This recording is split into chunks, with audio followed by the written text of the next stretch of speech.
Hi, everyone, and welcome to another edition of the Human and Sports Performance Series. This is session 2 with Adena Neglia. She is a dietitian. She's here to give you some great game on what to eat to stay hydrated, to stay energetic, and perform on the court when you need it. So, Adena, take it away. Thanks so much for joining, whether you're here live or watching the recording. My name's Adena. I think you're already introed me, sports dietitian. I work with Mount Sinai Performance 360, the Brooklyn Nets, the New Jersey Devils, and various other teams over the years, New York City Ballet, American Ballet Theater. And today is just a brief overview for anyone that is interested in sports nutrition and needs like a good review of some of the basics, everything from macronutrient breakdown to what's the best thing to have pre, intra, post-workout, meal timing, a little hydration, supplements. It sounds like a lot. We're going to touch on all of it. If there's any interest in going in more depth at any of those topics, maybe that's something we could do for a future presentation, but we're going to start general here. So just starting off with why nutrition matters. I think everyone knows that nutrition is important, but for the athlete, I think there's some additional things that we need to consider. So it obviously supports a strong athletic performance. If you're going to play like an athlete or train like an athlete, you need to eat like an athlete. And you'll see how to do that in the next couple of slides. Increases mental capacity or ability to just think, be sharp, like stay focused. Increases overall energy levels, increases conditioning levels, and probably one of the most important things, decreasing risk of injury. If our body's not getting what it needs to heal, or if it doesn't have enough energy, and then you're just kind of a little bit more fatigued and maybe just you're not on top of your game, you miss a step or whatever it is, having good nutrition can help mentally and physically. So I think that's really important because the mental game is huge too. It's not just all the physical.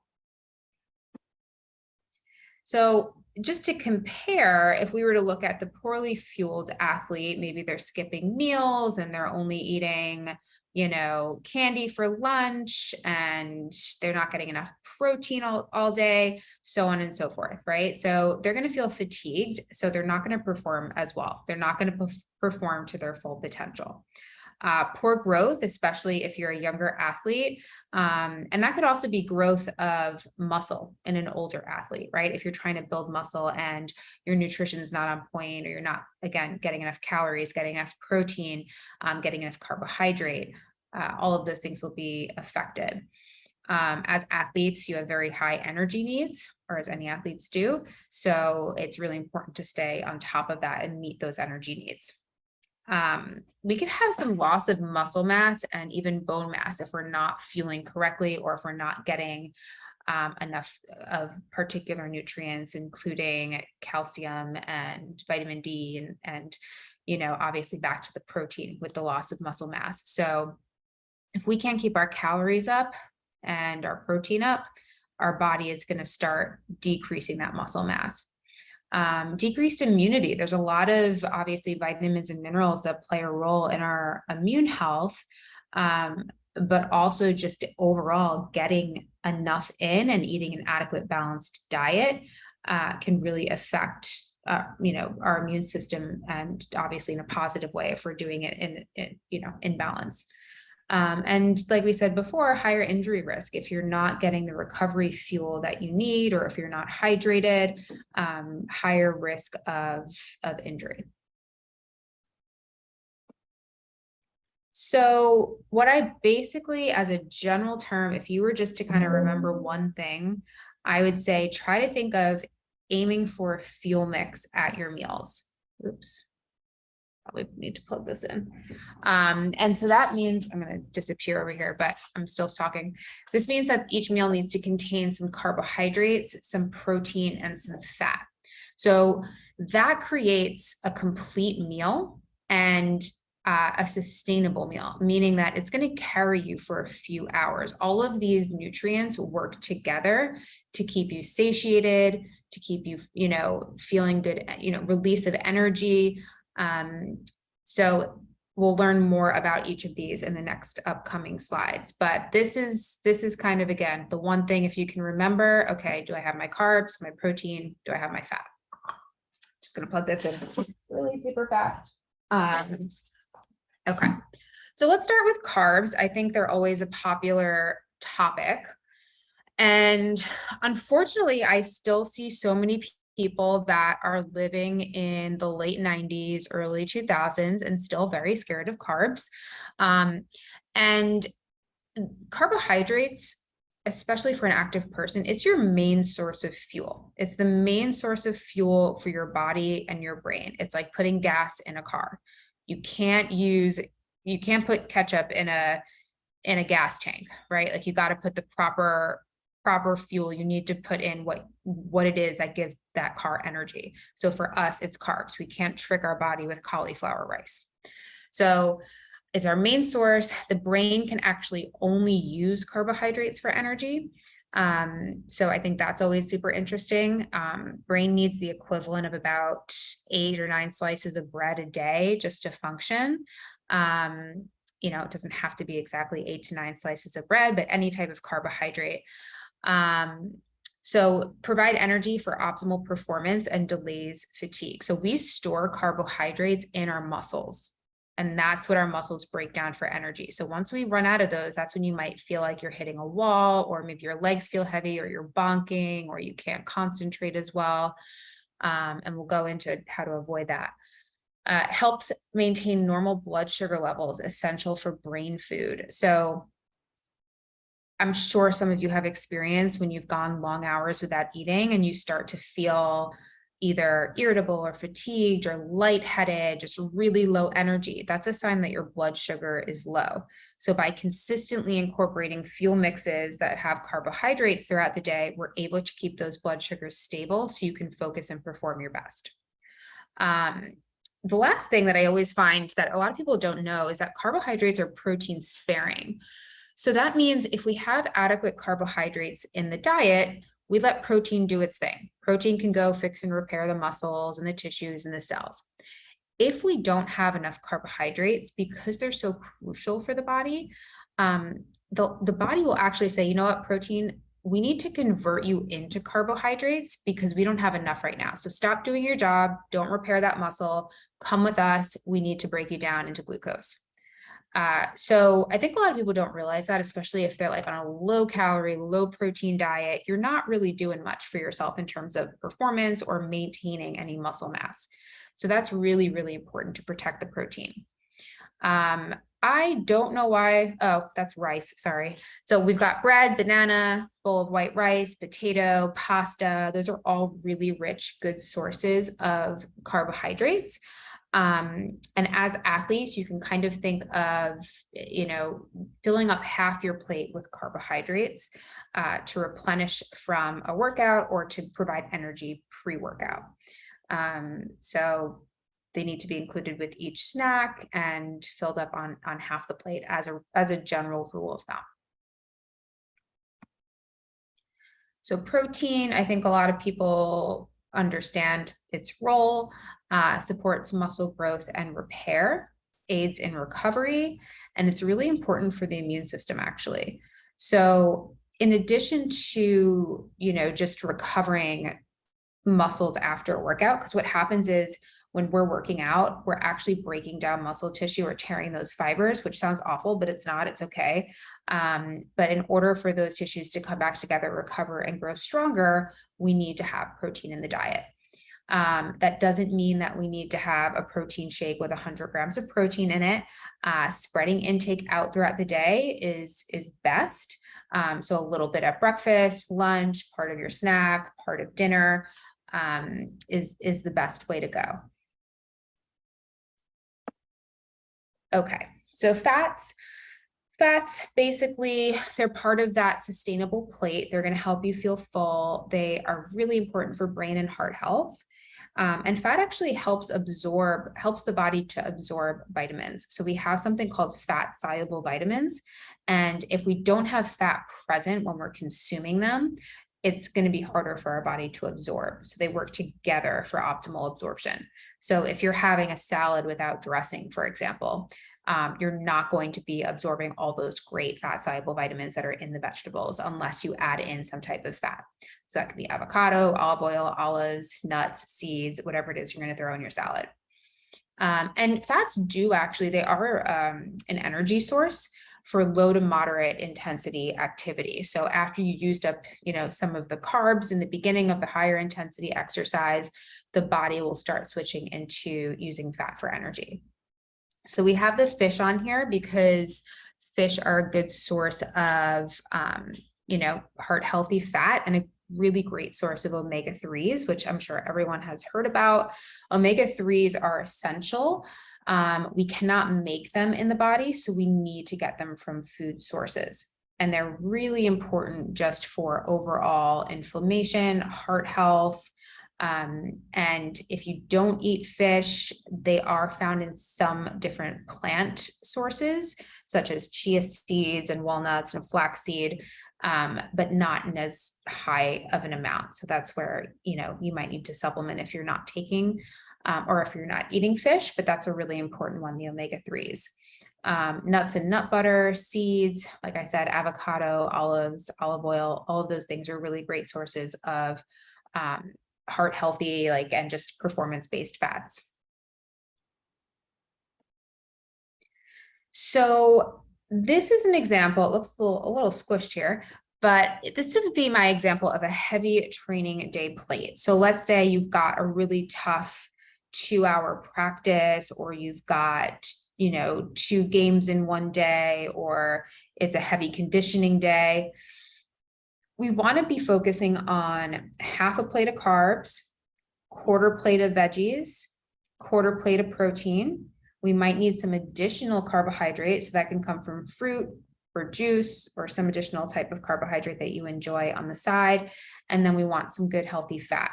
Not too much, just a little bit, because fat can slow down digestion, and we don't want to slow down the digestion of those carbohydrates. So definitely cook with olive oil or whatever it is. But we don't want to be having like a ribeye, mashed potatoes, and cream spinach.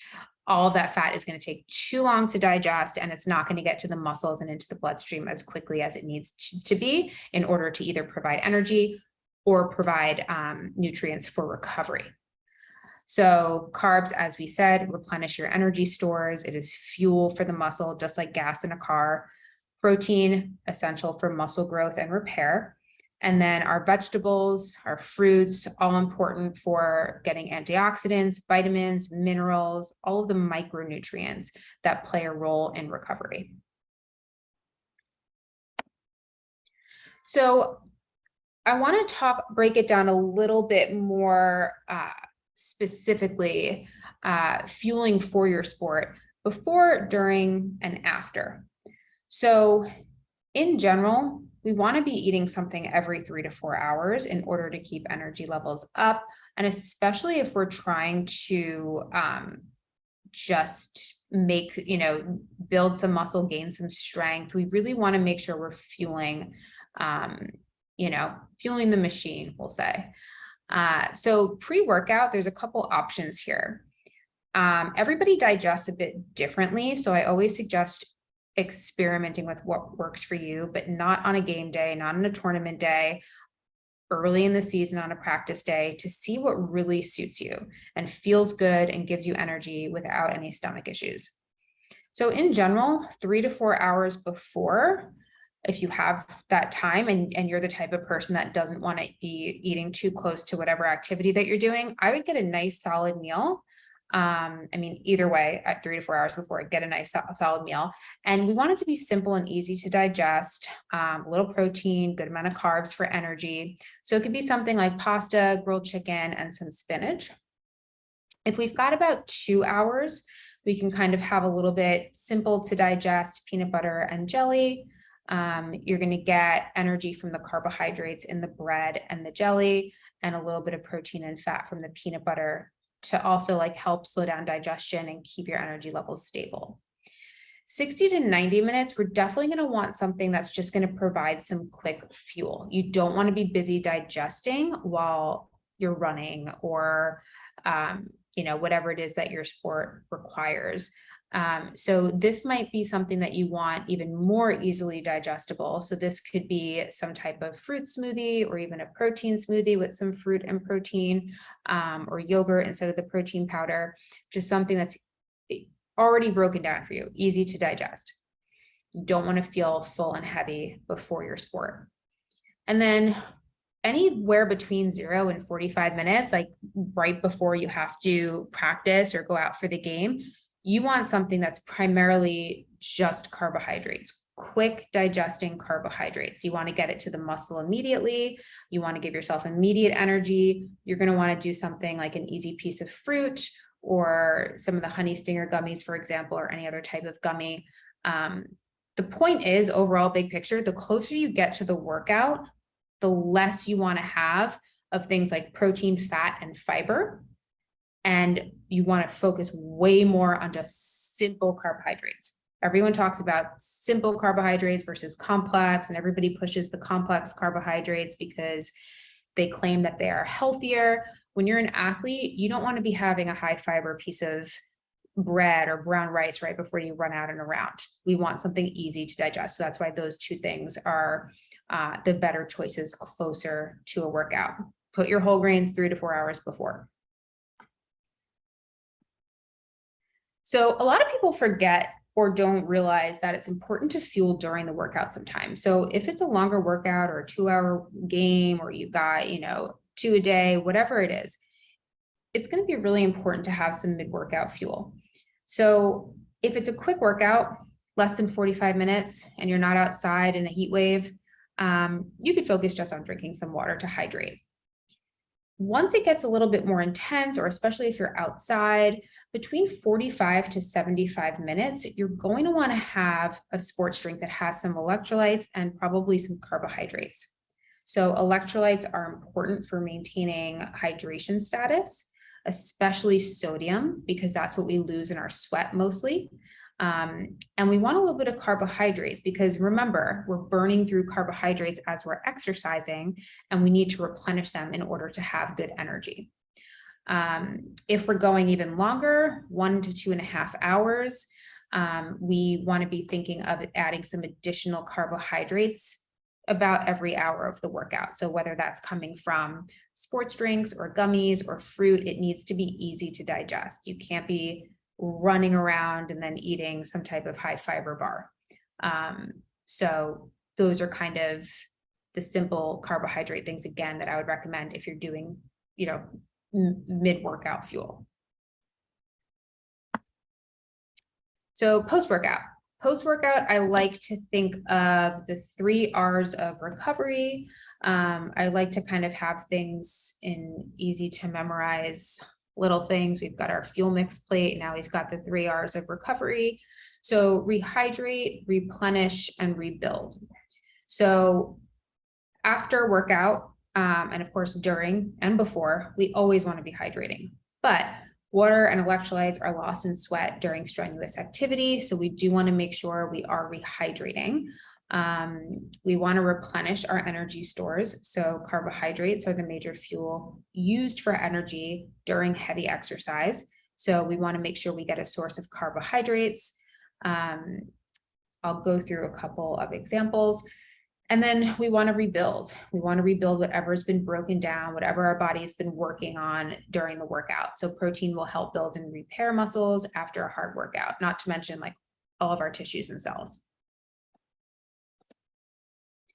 So this is a quick, easy, just a couple of post-workout meal and snack ideas.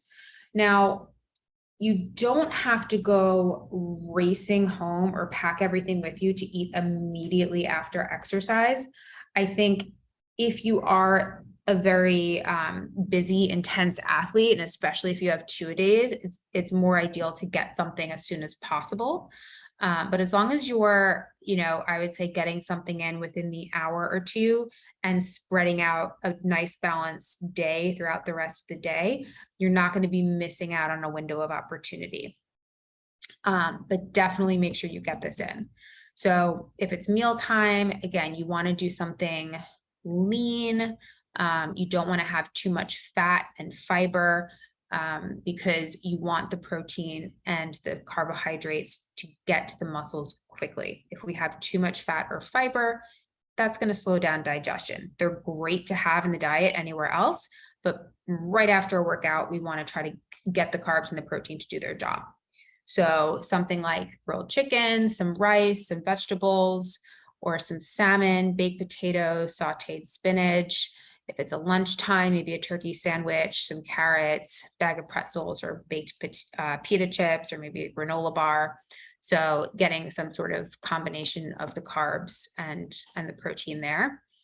If we're doing more of a snack, let's say it's, I don't know, 2 o'clock practice, you get home at 4, it's not quite mealtime, and you're going to grab a snack just to hold you over until dinner. Chocolate milk is still the tried and true most popular post-workout in sports because it has fluid, it has carbohydrate, and it has protein, just like we talked about with the 3 R's of recovery. So it's got all 3 of those right in there. Also could do yogurt with berries and honey, or something like a hard-boiled egg and a cup of grapes, or any fruit of choice as your carbohydrate source. We could, of course, do a fruit smoothie with some milk and whey protein or yogurt, or even a small can of tuna and some crackers. These could all be good combos of protein and carbs as your post-workout meal or snack. Okay, so supplements is another big topic and something that I get a lot of questions about in the sports world. I feel like everyone thinks that they need to be taking supplements because we have stores strictly dedicated to supplements, and everyone wants to feel good and improve their performance, which is totally understandable. But there's a couple things I think we need to know and be smart about when we're looking at supplements. So first of all, what is a supplement? It's a manufactured product, and it includes things like vitamins. So when you go to the store, pick up your vitamin C, minerals, protein powder, probiotics, branched chain amino acids, you'll see those. Even some of the gels that are performance gels, these are all considered supplements, and they'll have like a supplement facts label. But there's a couple things that we want to make sure we're addressing in our diet before we even think about supplements. So I always like to use a food first approach, considering any gaps in the diet before adding in a supplement. Exception there is if you're deficient in something and actually need a supplement in order to fix that deficiency. So a lot of people wind up needing to take a vitamin D supplement, or some people, especially vegans, are low in B12. They probably have to take a B12. So there's some things that are just, okay, we've got to do this based on, how well our body absorbs different vitamins and minerals, certain health conditions. But we're talking just the general healthy athlete here. And I think most of us, if we can create a nice balanced diet with various types of nutritious food, we can probably get everything that we need. Again, exceptions everywhere, and every person is different. And I always recommend supplements on an individual basis, and also use lab work to determine that, to see if there's any deficiencies. But this is kind of just an overview and an introduction to what the supplements actually are, because I don't think people sometimes realize that protein powders fall in that category. So the question of, do you need a supplement? So I wrote down the foundational things, the things that you've got to have situated that need to just be your foundation before you even consider adding anything else. First, you need good sleep. I would say that is the first and foremost, most important thing. Sleep is when your body is recovering and recycling and repairing. So if you miss out on those really important sleep hours, you're not going to be 100% in many different ways, but your performance is going to rely heavily on how much sleep you are getting for recovery.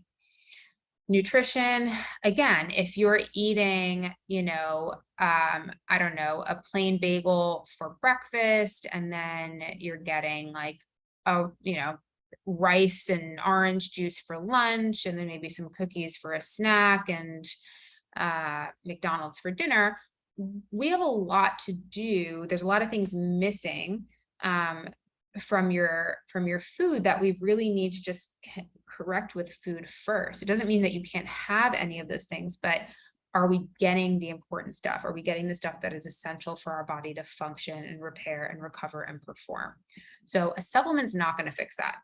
It's taking a multivitamin if you do not eat fruits and vegetables is not going to fix the fact that you do not eat fruits and vegetables. There's other things in the fruits and vegetables that are really important. And food is honestly the best way to get a lot of these things. Some of these supplements aren't fully absorbed. We'll talk about what kind of supplements to like consider and question. I don't know if that's on the next slide, but that's also super, super important. You can't just supplement a poor diet.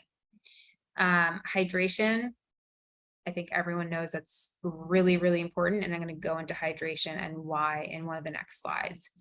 And rest, if you're go all the time and you're not giving your body proper rest, no matter what you're eating or what you're supplementing with, it's not going to make a huge difference if your muscles and your tendons and your ligaments aren't getting the proper rest that they need. Let me just see. So the last thing I just want to say about supplements is it's really important to realize that they're not regulated.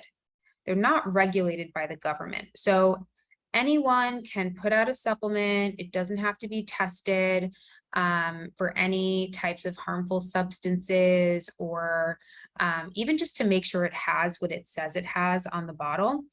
And typically nobody looks at them unless somebody has a bad reaction. So I always like to look for supplements that have been third-party tested, so I know what I'm getting in there in terms of the amounts and the actual product, and that I'm not getting any harmful substances or substances that I would test, that would show up on a test if I am a college athlete or a professional athlete. You always, as an elite athlete, need to look for supplements that have a label that says NSF or informed sport. That means that they've been third-party tested and it's an expensive process for a company to do. So they really thoroughly check out this supplement and okay it for sport. So I think that's really important. So moving on to hydration, I think there's a couple interesting points. I think everybody knows that they need to drink water and hydrate and all of that. But I think when you talk about the specifics as it pertains to performance, some of these might kind of stick with you and make you reconsider how much you're drinking and make sure you get enough. So I wrote here, don't wait until you're thirsty. Once you feel thirst, you're likely already dehydrated, sorry.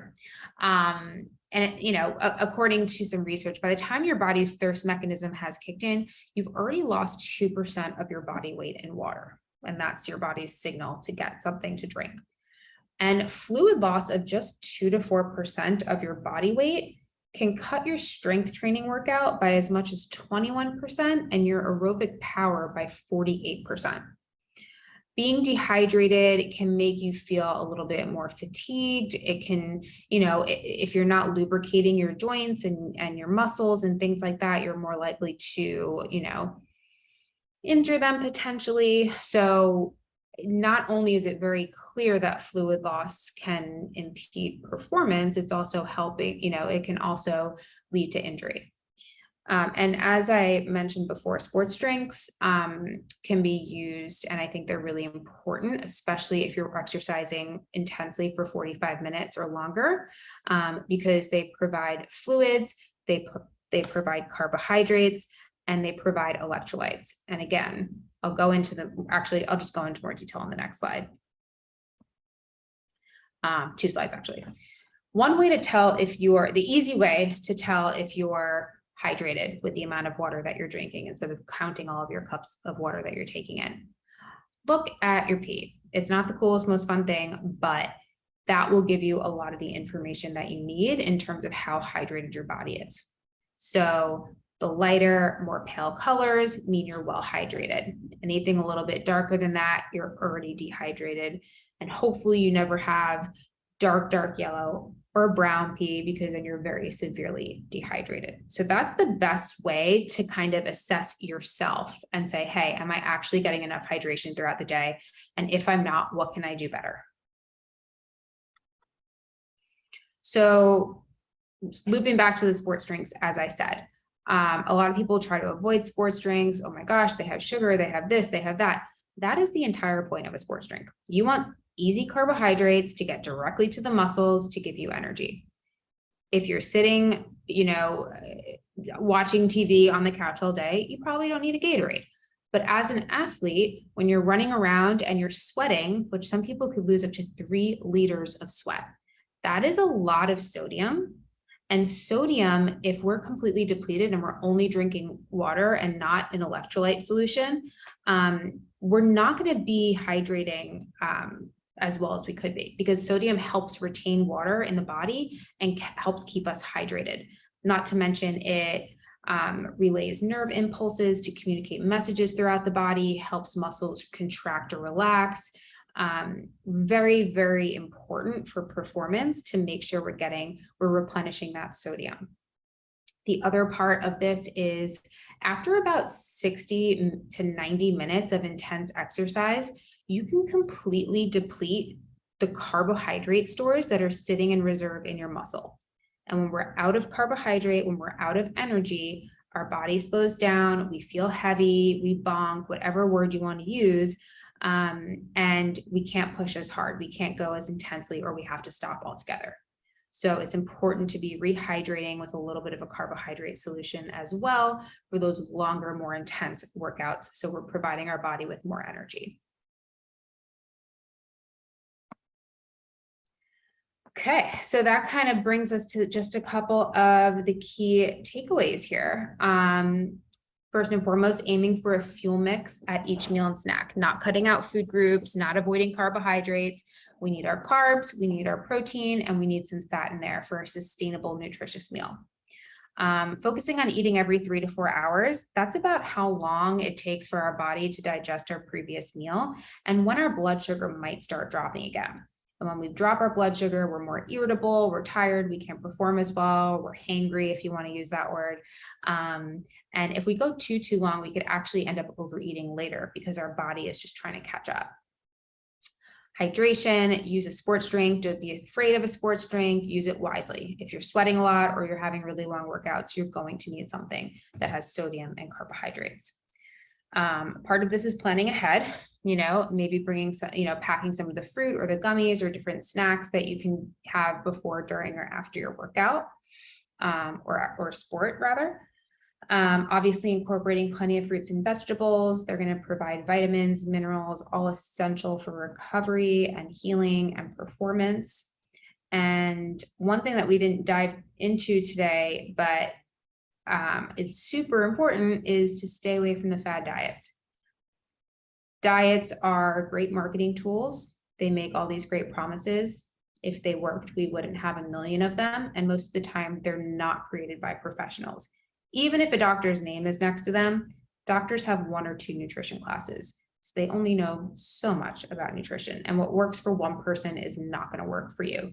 If we all ate exactly the same, we would still have completely different bodies and completely different capacities for performance. So I think that's a really, really important one, because there's a lot of buzzwords. There's a lot of low carb. There's a lot of vegan. There's a lot of keto. We need all of the foods, and we need them in balance in order to perform and feel our absolute best. So I think we wrap up here and we could take any questions. Thank you so much. I appreciate it. I wanted to ask a quick question about in terms of dieting. When I was younger, I remember playing a lot of sports and like Yeah. running to the local McDonald's, eating like 4 Big Macs and then going back and playing all day. Is it something changed in either the molecular structure of our bodies and how we process over time, or is there some type of change in the preservative in the foods that are making you feel more bloated or sluggish nowadays? So the beauty of being a kid, I guess. But also I think, as we get older, um, you know, as kids, we recover faster. Things don't, there's all a million different reasons why we could still do what we do, even if we are not eating the best or sleeping the best or anything.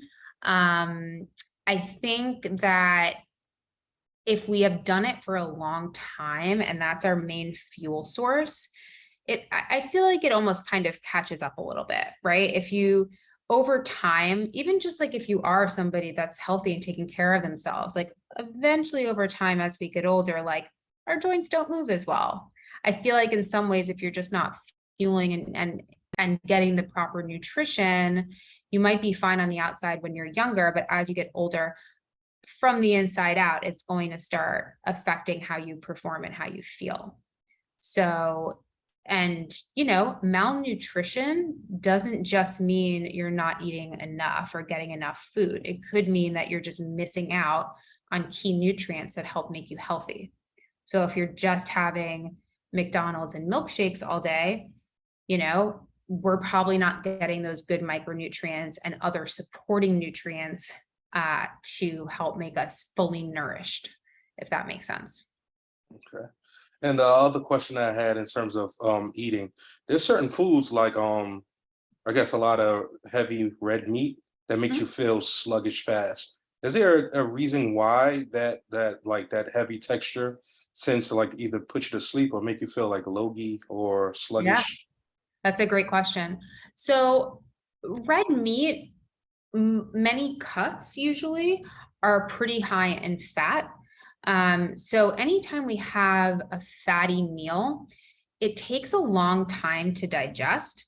So it's not giving us like, even if we have like a roasted potato, it's not giving us that quick energy because the fat and the protein is taking a long time to digest. And that can actually make us feel a little bit more fatigued rather than energized. So that's why we always say, try not to do a big fatty meal before a workout because, it's just like Thanksgiving. Like you've got all these different heavy foods and, you're going to fall asleep on the couch afterwards, right? So you want to keep it lean, carb based. I have nothing against Thanksgiving food. I have nothing against steak, but they shouldn't be in your pre-workout meal. And earlier you mentioned to stay hydrated, but you have to take in some type of electrolytes. A lot of times we hear that the certain drinks are not as healthy. So what would be a replacement of an electrolyte that wouldn't be a drink in form? That would probably be in food. So you can get electrolytes in food. You can get your potassium, your magnesium, your calcium, your sodium. We could definitely get sodium from our food. But it's not going to help us in that very moment when we are sweating out a lot of those electrolytes. So, and you're probably not going to be wanting to eat like during the workout, something that's going to provide adequate sodium because it would be a lot of food. So I think it's best in the liquid form and to have it during the tough workout. So it gets there immediately. You're not kind of chomping down on food, which can then slow down your digestive system, slow down the blood flow to the muscles and impede performance. So I think it is best to get it through a drink. And there's so many now, like besides Gatorade, there's Drip Drop, there's Liquid IV if you're a very heavy sweater, there's Hydrant, there's Scratch. There's so many different ones that everyone can really find one that works well for them. There's even some homemade recipes, like literally putting like some salt and carbohydrate solution to make your homemade sports drink. But it would just be too heavy, too much food, and not efficient enough if we tried to just get it from food in that moment. And then my last question before I throw it to anybody in the chat or that's listening. the one thing that I notice is when you try to eat healthy, say if you stick to lean meats or maybe seafood and maybe salads, sometimes you feel like you're energetic, but you're hungry all the time. Yeah. Why Yeah. is that? Why does that happen? Because you probably cut back too much. So I always think the best way to go about shifting things is to assess where you're currently at and make smaller changes. If you're noticing, hey, I'm doing, I'm really not getting any vegetables at my meal. Maybe it's not overhauling the whole thing. It's just, what can I add? If you go from having large meals, carb heavy meals, higher fat meats, and then all of a sudden you're just eating, salad and chicken, you're going to be starving, because not only are you reducing just a ton of calories, it's not the same volume of food or anything. So you have to take it step by step, and you still need a fuel mix. You still need carbs, protein, fats, and then you could throw in some color in order to feel full. So I think it's really that drastic cut that really messes people up. We don't need to cut that much. It's a very small amount, gradually over time. And same thing with just changing some of the things in general. Like if you usually have, a ribeye for dinner every single night, maybe 3 nights, you're going to switch that to fish. And then it's the same components everywhere else. So I think it's more of baby steps, and, we're not infants, most of us that are thinking about changing our food. So we need way more calories than most of us think we do. Oh, okay, thank you. Is anybody, maybe Elijah might have a question? Yeah, I have one. Hi. How are we supposed to be getting our healthy fats without gaining them unhealthily? Without getting unhealthy or gaining I've missed the last part. Without getting unhealthy. So I think that just, let's go into the question of is it unhealthy? So fats are an essential part of our diet, and they're really, really important for our brain health and our heart health. So, there's a difference between getting fat from olive oil and avocados and olives than if you're getting it from, baked goods all day. So you can get the healthy fats in, and it could be as simple as if you're just cooking your vegetables or your proteins with some olive oil, that counts as your fat. Or if you're adding some avocado to your toast in the morning, that counts as some fat. Or throwing, some olives in your salad. It doesn't have to be that we're throwing a half pound of butter into anything. But using it just for cooking in smaller amounts will be able to still provide the fat that you need, which again is important for not only the brain and the heart, but our hormone production as well, which is in charge of our metabolism. And of course, especially for anyone that wants to build any muscle, you don't want to be eating too little fat, because that affects your hormones, and testosterone, estrogen, both really important for building up muscle mass and maintaining strength. So fats are essential. We aren't going to get unhealthy just from fats alone. It's everything all together. What's the bigger picture? What's the main components of our diet? Are we getting that balance? Does that make sense? Does that answer your question? Yeah, that makes sense. Thank you. Awesome. Of course. I had a question about juicing. Does it make sense to convert all your meals to some type of liquid form? Would that sustain over time, or is that just a short fix, a quick fix that can be reverted once you start eating again? And are we talking about the goal being weight loss? Weight loss, or maybe just maintaining your current weight so you don't gain any more? So I am absolutely not for juicing. So number one, it's miserable. Nobody wants to just drink juice all the time. Food is enjoyable. Food is delicious. When we chew food, we're going to feel more full. There's no reason to just be subsisting on juice, and especially when they're just fruit and vegetable based. Fruit and vegetables are great for you, but if you're losing weight very quickly doing this whole juicing thing, and you're also not eating any protein, by the end of the week, you're really just losing some muscle mass. That's all that's really doing. And the more muscle we have, the higher our metabolism, the stronger we feel. Once we break that down, our body is less efficient. It burns less calories. Like, why do we want to put ourselves in that situation? I think that's what a lot of people get stuck in when they're dieting. They cut way too much. They lose water, then they lose muscle mass. And it's just this big cycle because nobody's just maintaining their body and maintaining the muscle that actually can make the metabolism more, just your body more efficient. So I think anytime we have to take out entire nutrient groups, it's never a good idea, because then we know it's not sustainable to stay on juices. It's not even super exciting to stay on juices for more than a couple of days or more than an hour, in my opinion.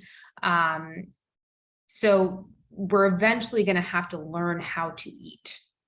We're going to have to learn either what are some of the behavioral things that are making my eating, making me eat in a way that I'm not feeling good about or that I'm not comfortable with. So I always see it as like a quick Band-Aid. It's doomed to not work, whether it's a day in, 2 weeks in, and especially when you go back to eating, because let's say you did lose weight. Okay, well, you weren't eating anything. You were eating really low calorie. So once you start integrating food again and your body has been starved for a week or two, the body is going to want to hold on. It's going to want to take everything in, or you're at a larger risk for binge eating, where it just like you don't feel like you have any control because your body is so starved. So I never think any form of starvation is the way to go. It always backfires. And I think in general, it's always just the baby steps. And some people ask me, okay, but what about a detox? Your liver and your kidneys are built for that. That's exactly what they do for you every single day. We don't need to help them. They know what they're doing. So we don't need a detox juice or a detox cleanse either. Okay, thank you very much. Yeah. There's no more questions in the crowd. If Elijah doesn't have any more questions, then I will wrap it up. Awesome. Okay, so sounds like he doesn't have any more questions. So I want to thank you again for returning, giving us this great nutritionist talk. Happy to do it. And if Thank there's any other questions and they reach out to you, let me know. I'll do my best to answer them. Okay, so thank you all for joining again. We'll catch you at the next session. Everyone have a great night. All right. Bye. Thank you. Bye.